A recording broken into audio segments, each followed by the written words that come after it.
guest today. I'm gonna invite him on right now. Hi, Senthil, can you hear me? Yes, loud and clear. How about yourself? Perfect. You made it home. I sure did, and I didn't get any tickets, so you know what? It's all good. Senthil was driving very fast. He's a busy man. He is working on some stage drama, and he was helping there, and he ran home to make sure he can get on this podcast. So I really appreciate your time. And I've known Senthil, I feel like for 50 years, but no, we've known him, we've known each other for a long time, and gone through a lot of school together and businesses together. And Senthil is a great candidate. He's worked on the 9 to 5 job for I think 15, 17 years, but now he's a full-time entrepreneur, a full-time dad, and I know he's does a lot in the community. He's a vice president of the Tamil Sangam. He's a big cricket fan and also a cricket player, and he has two amazing kids. So he's a busy guy. So thank you for taking time to talk to me. So the main intent of this call is conversation is Senthil has been I would say with me and him, I've been dabbling in a lot of other businesses, but he's taken the jump in the last couple of years to be a solopreneur in the consulting space. And I want to talk to him a little bit more about Senthil. Give us a little bit of your background, and then we'll go into a little bit more details about why entrepreneurship, what are the things you've learned, and just kind of capture your journey. For people who are starting out new, I want to try to help them get there, but let's start with just give us a little bit of your background and what are you doing right now? Okay. First off, Rajni, thank you so much inviting me over for this show.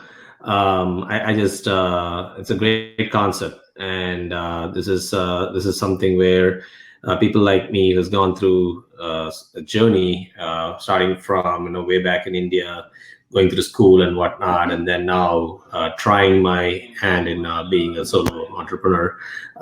So number one, thanks for having me on this interview show, and good luck to what you're trying to do. That's a great concept, and all the best. I'm pretty sure you'll be successful. You've done so many different projects in the past. I would say 80% success rate, and the other 20% lot of learnings. So it's all good. It's helped me a lot, and I know you will be helping a lot of people who join in your under your leadership or under your mentorship rather. Okay, so with that, just to give a brief history of like Rajni and I, we go way back all the way to India, in a town called Chennai, where we both did our undergrad in a college, one of the top universities in our state. For people in US, I would basically say it may be a stretch, but that's Anna University. The college that we went to was kind of like UT Austin. It's like the number one university in our state, right? I'm not talking about the skill levels, but from a ranking perspective, it is number one. It still is the number one university in the state of Tamil Nadu. After graduating undergrad, I started working in India, and Rajni went to US. And then again, he kind of guided me, like I'm talking about in 1998, kind of coached me into saying, hey, you know what? There's a lot of opportunities in US. You should try your hand in writing GRE TOEFL, and that's what I did, and followed his footsteps, came to US, did my master's in Texas Tech University, graduated civil engineering, and started working in the corporate sector, primarily focusing in information technology, programming, coding, and got my first exposure to consulting, where I was able to go talk to corporate businesses, understand their pain points, and then try to come up with business process re-engineering or legacy system analysis, replacement of systems, things of that nature. That kind of helped me to understand the big picture, and at the same time connect with what does it take to drill down to the details and try to make sure they actually achieve the value that they set out to do, right? So that's kind of became my forte. Jumped into the oil industry. That's what I'm currently focusing on. It's a space called digital oil field, where we kind of help corporate companies like oil companies make a lot of profit, right? Either we help them make more production for the same cost, or keep the production the same but reduce the cost. So whatever strategy we try to put in, it kind of connected with the digital transformation kind of domain. But end of the day, we help oil companies make more profit. That's what we do, That's and that's awesome. my journey. Perfect. Okay. I know you've done kind of, I would say we've dabbled in some businesses and we've been successful. And then I think just for entrepreneurs listening, I think what I realized in the last, I'm going to say 15 years is there's lots of ways to make money. So that's, I think it's hard to think about it when you're, let's say, in the first year of college, you're just graduating, like, oh man, it's hard to make money, is how I was too. But as you get older, you realize that there's opportunities are endless. So you just have to keep your options open and your eyes open to see what's there. But what you realize is that really what your true calling, whether in my case, I really enjoy teaching people. So this is why I'm so excited about it. But some people like Sendel loves solving problems and talking to people. So he's a great fit to be a consultant, right? So you'll throughout the journey, there's no bad steps or missteps. Like Sendel said, there was a lot of success, there's a little bit of failures, but I think we learned more from our failures than even our success, because it really helps you understand exactly what makes you tick, what is going to make you happy, what is going to make you wake up in the morning and do what you want to do. Right now it's 10:42. I can talk for the next 5 hours because I enjoy doing this stuff. But when I have to get up in the morning, I have to go to work.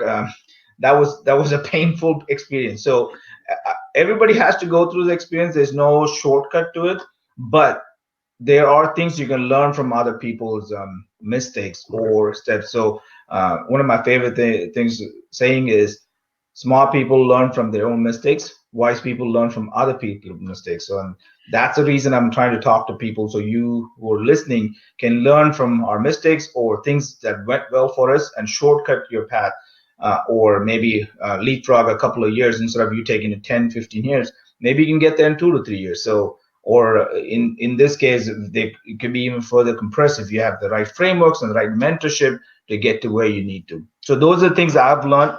So let's talk about that, AJ. I know the last couple of years you've been a full-time entrepreneur. I know that is a transition. Why did you make it, and how do you like it so far? Okay, good question, and good points that you made there. Number one, like my transition was kind of, I would say, in three stages. Like, because number one, around 2014 timeframe, I was like full-time employee working in one of the top service companies that's providing like upstream oil services for producers. I was working there for almost 7 years, and then decided, while I was working there, that's when you and I, we kind of worked on a couple of projects, and I started kind of like trying my hands on a few other entrepreneurial projects. I mean, some success, some failure, but that was like I would say 100% full-time employee, and then there is a like an extra 50% you're trying to get some other company up and running, startups, and so on and so forth. A lot of work, a lot of effort, little returns to show. Then one of the lessons learned at the time was like, hey, you know what? If you really believe in an idea and you think it's going to succeed, then you know what? It's okay. Go ahead and take a leap, right? I mean, that you got to have the confidence to basically take that risk and say, okay, you're going to fail. What's the worst thing that's going to happen? Can I get back to a corporate world, find a job if I fail? I mean, you should have the confidence. Yes, I can do it. Then go and jump and do it. So that's what I did. End of 2014, I quit my corporate job and joined a startup as a partner. So again, the transition there was not like 100% solo flying. I joined as a partner. So I had a little bit of kind of a parachute, if you will, like that kind of helps me. This company is already up and running. So the risk factor is not as great as if you're just going to go and fly solo. That's what I did. Did this for 4 years. And had a great experience, primarily because if you guys are in the oil industry, you would know end of 2014, the market crashed. So right when I decided to say, okay, let me quit my corporate cushion job and then like join a startup. Then we basically had to lay off a bunch of people, go back to bare minimum, struggle for almost like 10 months when we had to see like what we're going to really do. Then at the end of 10 months, we got lucky with the project, and then things changed. 4 years later, sold the company, got out of it, and then said, you know what, it's time to start my own. And that's what I've been doing for the last 2.5 years now. So that's the journey, from a transition from being a corporate employee to running my own company right now. From a lessons learned, I think the number one thing I would say is you got to have a bit of an ego. That's otherwise it's really hard to keep yourself motivated. I mean, you got to, it's I would say it's like two sides of the same coin. Like there is a overconfidence, and then there is also this assured self-confidence. Like if you succeed, it feels like, hey, I was confident, I made it happen. When you fail, people want to say, oh, he was overconfident, he shouldn't have left it, right? But end of the day, it's just success or failure is what defines whether you are an arrogant person that you took the risk and failed, or you were a successful visionary that you actually succeeded and made things happen. So take that risk, number one. Number two, you're gonna have a lot of failure. You're gonna have, like Rajni was saying, there is so many times you have those missteps. How you react to it is the number one thing. You gotta have a really thick skin. You gotta have unbelievable confidence that says, "Yep, I failed, but what is the lessons learned?" Like look deep into it, analyze, and then try to figure out what you can do next time to make it better. How you can learn from it and get better at it, right? So, like when the market crashed, I didn't like basically say, you know what, let me just quit this and go back and find a job, right? Like, I mean, it was bad, but you had the belief to say, okay, it crashed, but only now oil company is going to look for somebody who can help them actually make more profit, like reduce their cost. And how You can saw I an run? opportunity. Yeah. It's an opportunity. Yeah. It was hard. It took 10 months to find our first gig, but we believed in it and we kept doing it. We kept marketing, sales, and finally we got our first sale, and then things turned around after that. So Agree. that's some of the lessons. Agree. And I think Sendel makes a valid point, right? There's not a point A to point B as an entrepreneur is never a straight line, and there's always a lot of hurdles in the way. And anybody who tells you any other way has never been an entrepreneur. So I'm going to tell you that it isn't. The highs are very high, the lows are very low too. So you have to. I think it's a very important point that Sandra brought up is a mindset. At the end of the day, if you have a scarcity mindset, saying, "Oh, there's only I have to take this job or I have to do this right now. If I don't make 2,000 this month or 2 lakhs this year, whatever the number that makes you happy." And if you, like I said, there's so many opportunities to make money. At the end of the day, as you get older and you get more mature and you have the right frameworks, what you realize is time is the only constraint you have, not money. Right. So Right. you have to really have to start prioritizing where do I spend my time. And I think the young, if I could go back 20 years and talk to myself, this is exactly what I'll be saying. So I'm not gonna I'm just being transparent with you guys. So what he said is there are going to be paths, and if you are trying to figure out where you're going to be 10 years, 20 years from now, you might have to have an idea, but the way it's going to unravel is going to be every step you decision you make is how next step is going to unravel. So if you're trying to figure out 3 or 4 steps down the path, you're just wasting time. Think about what is the next thing Mhm. you can do, and when it happens, how you react, right? If you hit failure and you're like, oh, I'm going to turn around and go back, that's okay.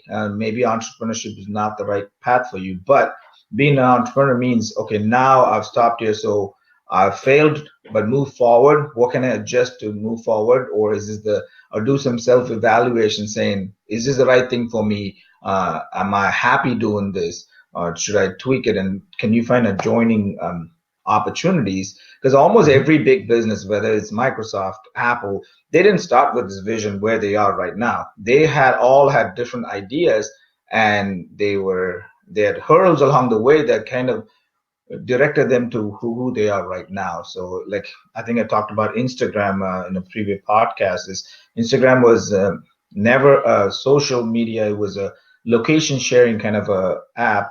And then when the Apple, the founders, they saw that people are using the pictures and the most data, basically applied data, and you saw that most of the what Apple's used was in the pictures. Then they completely transitioned the business model to what Instagram is right now, and $1 billion later, they are very happy with their decision. I'm pretty sure, right? So to just to summarize what AG said is, Senthil said is, again, he goes by AG. So Senthil said is, uh, you do have to have a thick skin, but also be sometimes like a bully to go through this. We've all heard the naysayers because not everybody's an entrepreneur. So when you say your vision and what you want to do is not always accepted, it could be your friends, it could be your own wife, your parents, it doesn't matter, your kids, they all will challenge you. But you have to take that Yeah. because they all are wishing you the best for you, and some of them have different risk profiles too. But if you don't know your vision, if you don't know the problem you're solving, you're gonna struggle. So, but once you Yeah. becomes clear, then you just move forward. See, the point there is the way I look at it, having, I mean, anybody who's an above average worker, right? Like with intellectual capacity, hardworking capacity, and all those, they're gonna be successful in a corporate environment. And when you look into a corporate environment, you are pretty much guaranteed good salary. You're guaranteed like a good medical plan, because trust me, more than salary, what really hits you is that medical insurance, right? Health insurance. So people who've gone through entrepreneurship, jumping from corporate to being an entrepreneur, they all know what I'm talking about, right? So you have those things guaranteed. You can come back home like after a 9 to 5 job, do whatever you want to do. Nobody's going to ask you a question. Whether in some cases you have performance bonus. I mean, there's so many things that's stacked around that helps you have a really peaceful kind of life. So the question will be, why are we leaving all this and trying to risk everything, right? Like that's always like the naysayers, when they challenge you and they question you, that's what they usually ask, because they know your profile, they know that you're doing good in the corporate world. So why do you it's why are you leaving all that, right? So, and again, that's when the self-belief comes in, and you say, a lot of times it's not for the money, right? Like money is like you can make money many different ways, but there is something beyond that that really pushes you to excel, right? Like I think the corporate world, it kind of helps you to succeed to a point, but excelling with the kind of skill set that somebody possesses, it's not in the corporate world. It's you got to play within their field, within whatever they're setting up. Whereas out there in the when you get to be an entrepreneur, you got to wear multiple hats. Like in an hour in one meeting, you would be like a consultant trying to help them with a solution, to suddenly negotiating with them on the projects cost and whatnot, and then have a sales hat like try to win that, close the deal. So again, those are some of the things that really, if that gets your juice flowing, then corporate world's not going to give you those. I mean, you won't be happy working just like a 9 to 5 job and doing that. That's, at least that's kind of what made me seek out to be an entrepreneur. I mean, coming from South India, we kind of pounded into our head saying that you have to get a degree, engineering, be a doctor, be a lawyer, and go get a job, right? That's how we were raised. So doing anything other than that feels very uncomfortable. It Trust is. me, because that's why I came here to do my master's. I did the right thing, got a job. But at some point you realize you were meant to do more than this. You were not meant to wake up and go work 9 to 5, get a job. Don't get me wrong, every 2 weeks, paycheck, very good. That's But good. but but there is also a ceiling on it, right? So what I'm going with this is you can work your butt off, but you could go to VP level, C level, but still there's a max cap that you cannot go past until you're in a maybe like the CEO of Google or something, right? But mostly there is a cap from the use of your talent and just being able to grow. So as an entrepreneur, it's absolutely challenging, but it's absolutely rewarding when you see the benefits, how you're making difference in people's lives. So again, I think coming from South India, that's another hurdle we have to cross to be able to get the blessings from my mom's still not a big fan of being an entrepreneur, but she understands that it brings me a lot of joy, and I think eventually after I cross 40, she's like, okay, do whatever the hell you want. So Yes. I know you got Now you're approval. independent. I have to wait for 40 years. So I know. So just another thing I want to talk to about is I know you talked a little bit about your lessons learned, but we have a lot of budding entrepreneurs in India. So every time I go to India, I meet a lot of entrepreneurs. The energy is amazing, and how many people and the opportunity in India, it blows my mind. I try to go every year, but right now, I think it's been a year and a half since I went. The ideas that are flowing, it feels like one of the main reasons we're doing this is I think the biggest gap is there's a lot of desire, a lot of smart people, a lot of good ideas, but they don't know what to do next, right? They don't there's a big gap between skills, because we've been taught to learn skills. Go get an engineering, go get an MBA, go get this, and once you have the certificate, you can become a project manager, become a team lead, whatever. The skill translates to jobs, right? That's really what we've been raised to do. But as an entrepreneur, this skills have to have strategy behind it, mindset behind it, to be able to make the jump to be successful. Otherwise, you're not going to be a very successful entrepreneur. Like AJ was talking about, you have to wear a sales hat, sometimes a marketing hat, sometimes you have to get, again, another mistake a lot of entrepreneurs make is they want to be, especially as an engineer, you want to be the one who does everything. So now you take 6 months to learn about sales, another 6 months to learn about marketing, 6 months to learn about sales funnels, and then I'm like, oh, I have to be an HR manager. So in 3 years you'll be, oh, I feel better about what I am, but you'll be a subpar salesperson, subpar marketing person, subpar HR person, subpar creative person, and then you end up with not moving your business forward, but kind of working in your business. So we can talk a little bit more about that, where you actually do what you're good at, but everything else, if you can, get other people to, whether partners, virtual assistants, um, outsource it if you have to. But those are kind of some of the things that we're going to talk about, talk a lot in our courses and stuff. But so from your perspective, AG, for this is just from mine, I want to understand a little bit more about some of your number one lessons learned, and what kind of advice can you give to our budding entrepreneurs, especially who are solopreneurs and consulting agencies, which is kind of falls into your wheelhouse.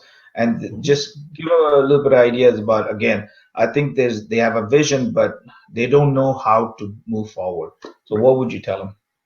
So, purely from a consulting advisor kind of agency, or from that kind of a domain perspective, you got to first put a box around what is that you are really good at, what is that your company is consulting on, right? Because like I said, digital oil field or upstream production, that's a vast domain, right? Within that, I mean, is it going to be like, am I focusing on reservoir modeling, am I focusing on pure production operations, or am I looking at plant maintenance? So I mean, so you cannot be an expert in all of these things, right? I mean, you could be, but your company then has to build the skill set.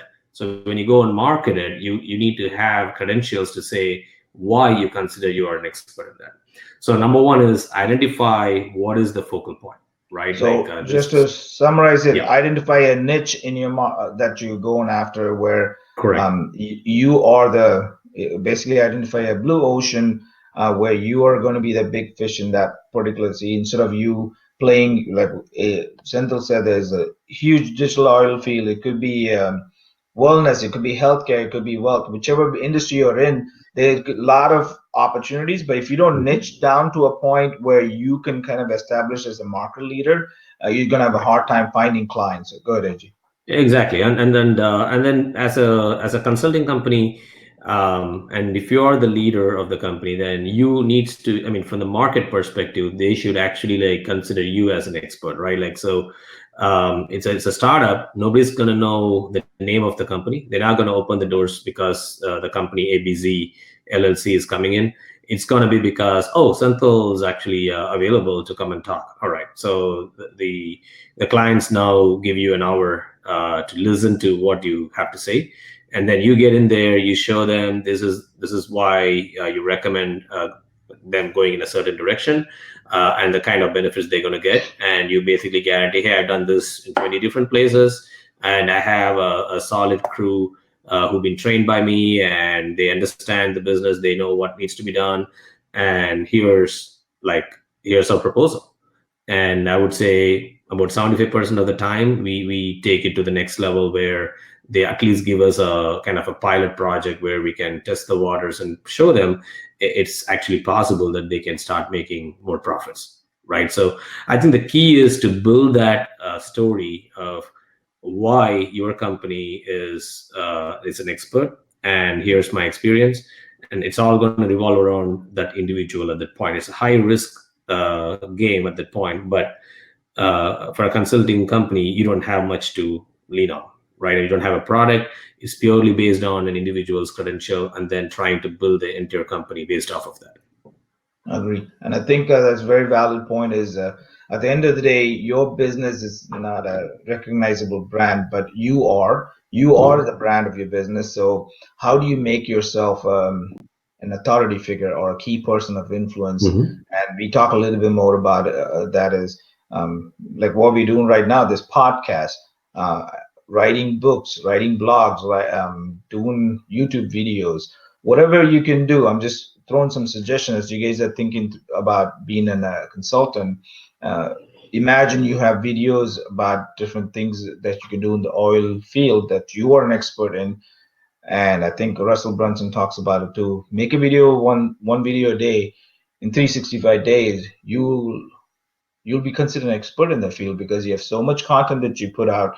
You can make courses out of it, and then you can just say, "Hey, what do you know about our field?" If your client asks you, you just say, "Hey, point them to your content library and the followers you have." And there's a lot of ways to get some authority about Mm-hmm. this and make your clients come to you as a consulting company rather than you looking for clients. So as AG establishes, Sendel establishes himself as an authority figure, I'm pretty sure the second, third, fourth clients are a lot easier to get than the first one, right? Mm-hmm. So basically, just to summarize it, then the lessons learned is identify a niche that you are going to solve a problem for your clients, and then become an authority figure for that particular niche by it could be Facebook posts, it could be blog, whatever makes you happy. It could be a podcast, and just solve people's problems. And I think that will help provide value to people, and that will help you grow your business. Right. So And that platform is important, like you said. I mean, every industry is going to be dependent on certain platforms. So you just have to find. I mean, if it's like conferences that you got to go attend and meet people there. Maybe if you get an opportunity to present in a conference, go do it. Right. Don't never shy away from a networking opportunity. Right. It could be absolutely. late in the night or early in the morning. You it probably will be somebody you know 99.9%. It's not really going to result into an opportunity, but still make it a point to go meet that person, because it's all about that networking. That individual may not be providing an opportunity, but he may point you in the right direction just because you happen to be there, right? So create those opportunities and network a lot, and that's again some of those things that helps you in this line of business. Absolutely. So, I mean, it's a very valid point. I went to the Funnel Hacking Live conference, met a lot of really good people, and that's where through Colton, now I met James, and that's where this whole mentor lab came up, right? So, you Mm-hmm. never know where an opportunity can lead you. So, Correct. always keep your options open as an entrepreneur, and never say no to I don't drink coffee, but a tea or a beer or a cocktail. Just make sure whatever makes you happy, make sure Whatever, you put yeah.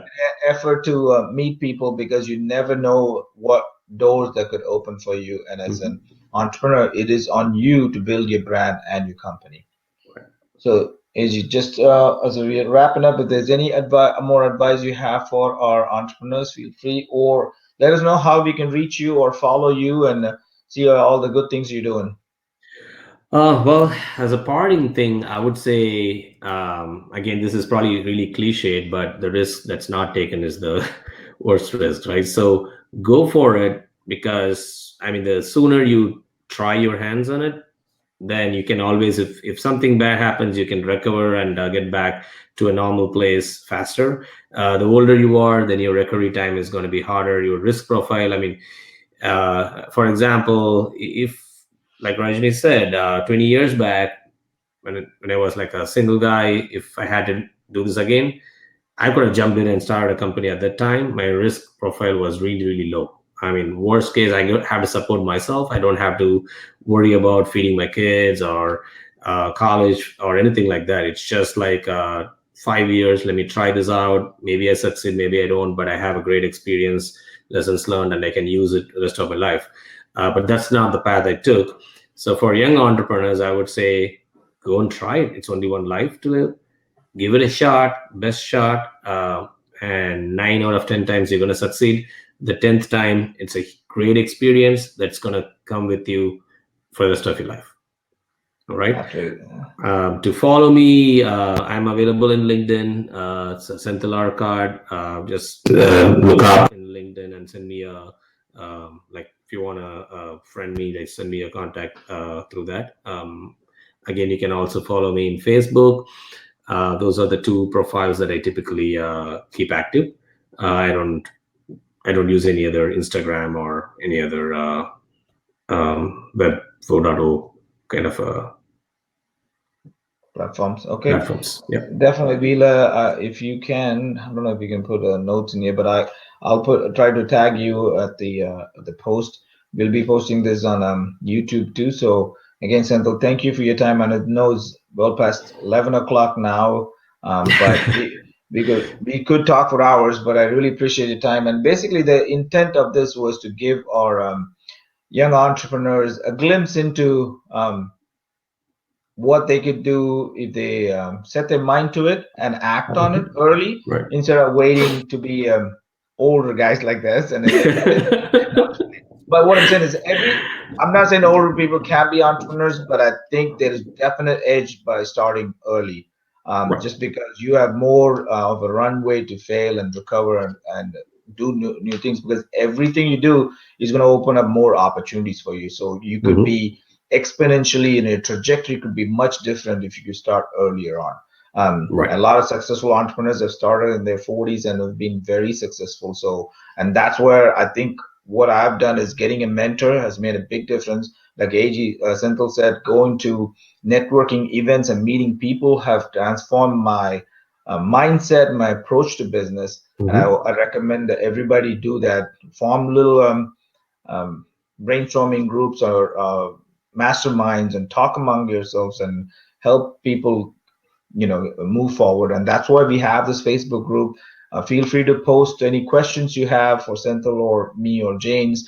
And before we wrap up, I want to say happy Diwali to everybody in India. And we'll talk to you guys next week. And next week is when we're going to be launching our beta program. Again, we're going to only be picking 7 people to be selected into this. And I'm very excited because I'll be working with all of these entrepreneurs one-on-one along with James. So I'm really looking forward to have intensive 3-week program to get you guys ready for the next decade. Can you believe it? 70 more days before you hit 2020. 2020. I know.